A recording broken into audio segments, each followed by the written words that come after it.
வணக்கம். இன்னைக்கு நாம பொன்னேரிங்கிற ஒரு ஊர்ல வாழ்ந்த ஒரு துணிச்சலான இளைஞனோட கதைய பத்தி பார்க்கலாம் வாங்க. கதைய ஆரம்பிக்கிறதுக்கு முன்னாடி உங்ககிட்ட ஒரு கேள்வி. ஒருத்தரோட தைரியமும் அவங்களோட நேர்மையும் அவங்க வாழ்க்கையோட தலையெழுத்தையே மாத்திடுமா? நீங்க என்ன நினைக்கிறீங்க? வாங்க இந்த கதை அதுக்கு என்ன பதில் சொல்லுதுன்னு பாப்போம். முதல்ல நம்ம கதையோட நாயகனை பத்தி தெரிஞ்சுக்கலாம். அவனோட பேரு மதின். பொன்னேரிங்கிற ஒரு சின்ன கிராமத்துல தான் அவன் வாழ்ந்துட்டு வந்தான். பாவம், மதினுக்கு அப்பா அம்மா சொந்தக்காரங்கன்னு சொல்லிக்க யாருமே கிடையாது. அவன் ஒரு அனாதை. ஆனா அவங்கிட்ட ரெண்டே ரெண்டு பெரிய சொத்து இருந்துச்சு. ஒன்னு அவனோட நேர்மை, இன்னொன்னு யாருக்கும் ஏன் எதுக்குமே பயப்படாத அவனோட தைரியம். இப்படியே போயிட்டு இருந்த மதினோட வாழ்க்கையில ஒரு நாள் ஒரு வித்தியாசமான சந்திப்பு நடக்க போகுது. அந்த ஒரு சந்திப்பு அவனோட வாழ்க்கையே தலைகீழா புரட்டி போட போகுதுன்னு அப்போ அவனுக்கு தெரியாது. அன்னைக்கு ஒரு நாள் வேலை தேடி ஊர் ஊரா அலைஞ்சு திரிஞ்ச மதின் ரொம்ப களைச்சு போயிட்டான். சரி, கொஞ்ச நேரம் ஓய்வு எடுக்கலான்னு ஒரு பெரிய ஆலமரத்தோட நிழல்ல அப்படியே படுத்தான். படுத்தவன் அப்படியே அசந்து தூங்கிட்டான். அவன் நல்ல ஆழ்ந்த தூக்கத்துல இருக்கும்போது யாரோ மெதுவா அவன் தோளை தட்டுற மாதிரி ஒரு உணர்வு. மெதுவா கண்ணை திறந்து மேல பாக்குறான். அங்க அந்த மரத்தோட கிளைகள்ல ஒரு பயங்கரமான உருவம் அவனை முறைச்சி பார்த்துட்டு இருந்துச்சு. ஆமாங்க, அது ஒரு பேய். அத பார்த்ததும் மதின் என்ன செய்யறதுன்னு தெரியாம திகைச்சு நின்னான். ஆனா அந்த பயங்கரமான உருவம் ரொம்ப அமைதியான குரல்ல, "தம்பி, பயப்படாத, நானும் ஒரு காலத்துல உன்ன மாதிரி ஒரு மனுஷன்தான்" அப்படின்னு சொல்லுச்சு. அதுக்கப்புறம் அந்த பேய் தன்னோட சோக கதைய சொல்ல ஆரம்பிச்சது. ஒரு முனிவரை கேலி செஞ்சதுக்காக 100 வருஷம் பேயா அலையணும்னு சாபம் வாங்கிடுச்சான். யார் ஒருத்தர் அதோட கதைய கொஞ்சம் கூட பயப்படாம கேக்குறாங்களோ அன்னைக்குதான் அதுக்கு சாப விமோச்சனம் கிடைக்குமா. இங்கதான் ஒரு ஆச்சரியமே நடக்குது. சாதாரணமா நம்மள மாதிரி யாராவது இருந்தா அந்த இடத்துல இருந்து ஓடியே போயிருப்போம். ஆனா நம்ம மதின், அவன் கொஞ்சம் கூட அசரல. அந்த பேய் சொன்ன ஒவ்வொரு வார்த்தையும் ரொம்ப அமைதியா கவனமா கேட்டான். மதினோட அந்த பயமில்லாத குணம் அந்த 100 வருஷ சாபத்தையே உடைச்சிடுச்சு.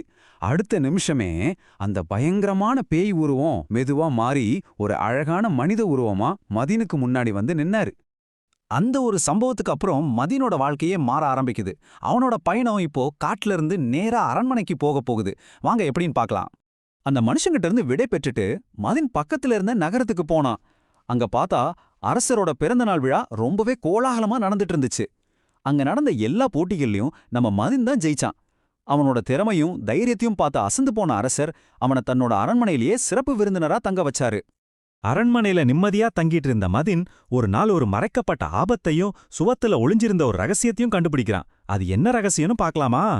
ஒரு நாள் ராத்திரி மதின் தங்கியிருந்த அறையோட சுவத்துல மாட்டி வச்சிருந்த ஒரு காட்டிரும்பு கொம்ப பாக்குறான்.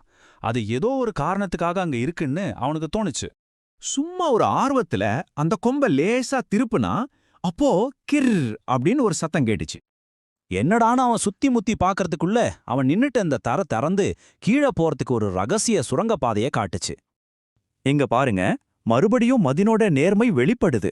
வேற யாராவது இருந்தா அந்த ரகசிய வழிய தங்களுக்கு சாதகமா பயன்படுத்திக்க நினைச்சிருப்பாங்க.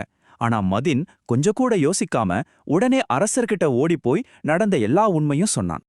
அரசர் தன்னோட வீரர்களோட வந்து பார்த்தப்பதான் தெரிஞ்சது, அந்த ரகசிய வழிய ஒரு திருடன் அரண்மனைக்குள்ள திருட வர்றதுக்கு பயன்படுத்திட்டு இருந்திருக்கான். மதினோட நேர்மையால அந்த திருடன் கையும் களவுமா பிடிபட்டான். சரி, நாம இப்போ கதையோட கடைசி கட்டத்துக்கு வந்துட்டோம். மதினோட இந்த நல்ல குணங்களுக்கு என்ன பரிசு கிடைச்சதுன்னு பார்க்கலாம் வாங்க. மதினோட அசைக்க முடியாத நேர்மையையும் அஞ்சாத தைரியத்தையும் பார்த்த அரசர் அவனை தன்னோட நாட்டோட மிக முக்கியமான நம்பிக்கையான அமைச்சரா நியமிச்சாரு.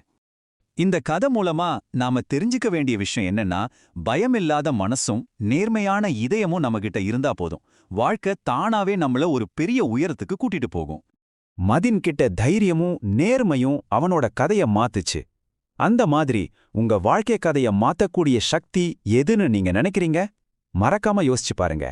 இந்த கதை உங்களுக்கு பிடிச்சிருக்குன்னு நம்புறேன். இன்னொரு அழகான கதையோட உங்களை சீக்கிரமே சந்திக்கிறேன். நன்றி.